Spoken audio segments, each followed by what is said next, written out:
Kenapa kita butuh rileks? Karena kebenaran sekali dipaksakan itu jadinya benturan. Dan itu wali-wali songo itu dulu sudah berpikir seperti itu.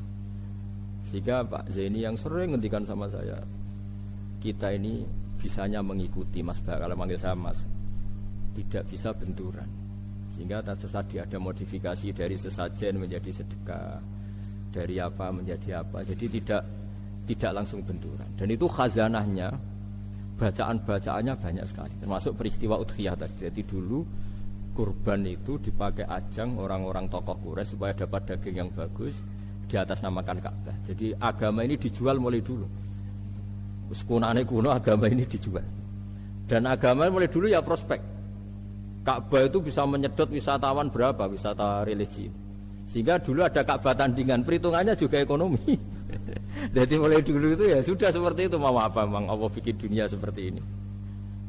Jadi dulu mulai dulu agama itu ya sampai orang Yahudi gak mau iman sama Nabi ya pikirannya sederhana, kalau saya tokoh banyak yang sowan, banyak yang ngasih-ngasih. Kalau saya ikut Muhammad, saya anak buah, yang ngasih saya siapa? Jadi perhitungannya juga ekonomi. Jadi ketika Abraham mau bikin Ka'bah tandingan, itu perhitungannya juga ekonomi. Jadi ribet kan memang kalau manusia itu sudah ribet. Tapi Islam ini datang bukan untuk itu, tapi memaklumi itu. Itu hebatnya Nabi Ibrahim. Ketika beliau berdoa, ya Allah, keluarga kami saya tempatkan di Mekah. Rabbana liyuqimus sholata faj'al af'idatam minan nasi tahwi ilaihim warzuqhum minas samarat. Cuma menurut Islam dibalik, ya Allah, kita ini ingin anak-anak kami ini bersujud kepada Engkau, ingin anak-anak kami ini melakukan sholat. Tapi mereka ini manusia yang untuk ketahanan hidupnya butuh makan, butuh rizki, butuh ekonomi. Maka tolong ekonominya dijaga ya. Jadi dibalik, demi sholat menjaga ekonomi. Jangan dengan demi ekonomi meninggalkan sholat. Jadi dibalik, jadi demi sholat menjaga ekonomi. Juga termasuk menjaga politik. Andaikan tidak ada orang Islam yang cakap politik, terutama yang soleh-soleh, kemudian negara bikin aturan ala mereka, sholat dianggap larangan, pengajian dengan larangan, juga repot. Makanya mulai dulu kiai-kiai itu ya politik, karena nggak ingin negara ini diatur oleh orang yang anti sholat, anti agama. Karena kalau negara terserah yang sedang jabat, kemudian yang jabat tidak soleh, bisa nganggap maksiat-maksiat tidak ilegal, yang pengajian justru ilegal. Nah, di sini kenapa banyak orang-orang soleh dulu ya rata-rata ya berpolitik mulai sebelum kemerdekaan sampai setelah kemerdekaan. Jadi itu ada filosofinya. Nah, bahwa ada oknum-oknum yang tidak seperti itu ya monggo, itu oknum. Tapi sebetulnya awal-awalnya kenapa banyak orang soleh yang politik, karena nggak ingin negara ini dipimpin oleh orang-orang yang anti agama, anti kebaikan. Sehingga berkahnya apa? Berkahnya negara ini berkonstitusi secara Islami. Meskipun tidak negara Islam, tapi tadi hak asasi manusia terjaga, hak belajar, hak beragama, hak ibadah. Coba bayangkan kalau kita jadi korut, Korea Utara kan pusing. Jadi, nah itu uniknya, lagi-lagi ini cerita uniknya. Itu mulai dulu itu tidak ada benturan. Ketika ada Masumi, ada Partai NU, ada macam-macam. Muhammadiyah datang di Jogja itu Mbah Ahmad Dahlan itu teman dekatnya Mbah Hasyim. Saya tahu banyak tentang, namanya dulu Darwis. Itu dulu ngajinya sama pernah buyut-buyut Qiyami di sini. Dulu ngaji Mbah Soleh Darat, Mbah Ahmad Dahlan sama siapa itu Mbah Hasyim. Ketika di Mekah yang Mbah Ahmad Dahlan ngaji Syekh Khotib Minangkabau itu ya sama Mbah Hasyim. Nah kebetulan Mbah Ahmad Dahlan hidup di Jogja yang zaman itu sudah khurafatnya kayak apa, karena ada sistem agama yang sangat, menurut beliau sangat jauh dari Islam yang murni. Terus beliau revolusinya seperti itu. Yang Mbah Hasyim tempat di Jombang. Nah itu kan murni ilmu sosial, murni muqtadul khal. Terus beliau punya metode yang berbeda, tapi nggak masalah, mulai dulu nggak masalah. Kemudian jadi kalau yang kadang-kadang memasalahkan tuh ya memang yang nggak tahu masalah. Sebenarnya dulu itu ya biasa aja, karena ya itu urusan metode, urusan. Saya teruskan masalah udhiyah. Jadi yang diceritakan Nabi Ibrahim tadi, bahwa benci seseorang kita atas namakan maksiat itu tidak segampang itu. Karena jangan-jangan kebetulan yang maksiat itu keluarga kita. Apakah kita punya kebencian yang sama saat yang maksiat itu keluarga kita, atasan kita, teman kita. Ya kayak tadi.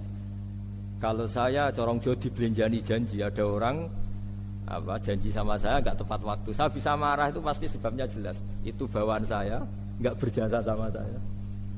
Kalau kata dokter Geli nggak cantik ya. Tapi kalau itu orang yang misalnya rektornya bilang, maaf ya saya tidak bisa datang hari ini, tidak apa-apa. Pasti manut itu. Atau yang nyelani janji kiai itu, cuma ngurus itu teko itu. Ini betul apa-apa. Gayanya saja kita marah karena khulful wa'di apa? Ingkar janji. Sama. Intinya Nabi Ibrahim itu coba kalau yang maksiat itu anak kamu berharap saya ngasih tobat kan? Bukan langsung tak habisin kan? Intinya Allah ingin bilang ke Nabi Ibrahim, andai kan yang maksiat itu anak kamu, ingin saya menghabisi apa tak kasih tobat? Ya kasih tobat ya. Ya seperti itu saya yang bikin. Maka di Al-Azhar sana kalau cerita orang-orang alim itu masyhur. Ada tempat maksiat mau dihabisin sama orang-orang yang sangat keras. Ketemu Syekh Mutawalli Sa'rawi, ditanya, andai kan mereka mati saat maksiat, itu mereka ke surga apa ke neraka? Ya ke neraka. Terus ditanya sama Syekh Mutawalli,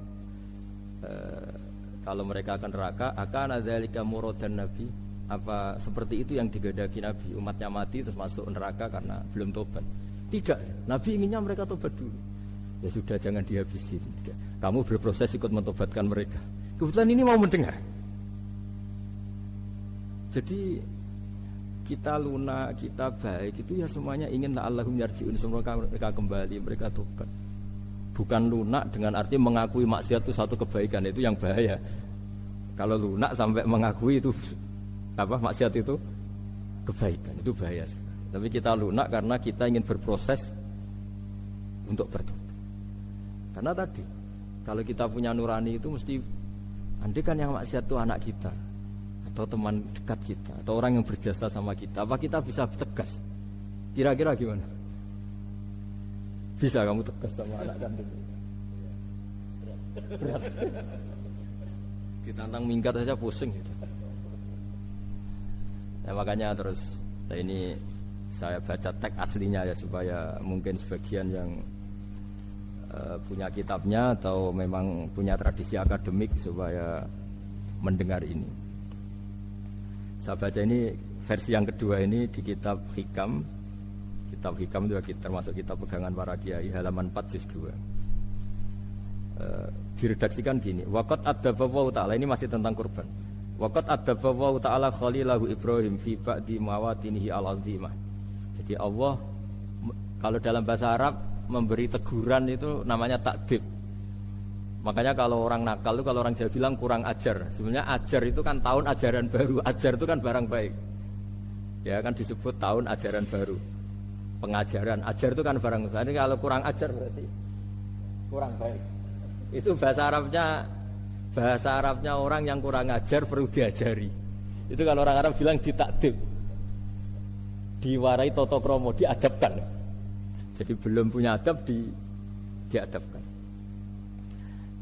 Itu udah, tapi tentu Nabi Ibrahim nggak sampai kurang ajar. Ini kan cerita bahasa ya. Jadi kalau sebenarnya ajar itu udah buruk-buruk, kurang ajar berarti orang ini kurang pelajaran, kurang. Tapi di Jawa itu agak salah kaprah. Kalau kurang ajar itu ekstrim. Misalnya duduk di meja itu disebut kurang ajar. Sebenarnya tidak se ekstrim itu. Saya teruskan ya. Terus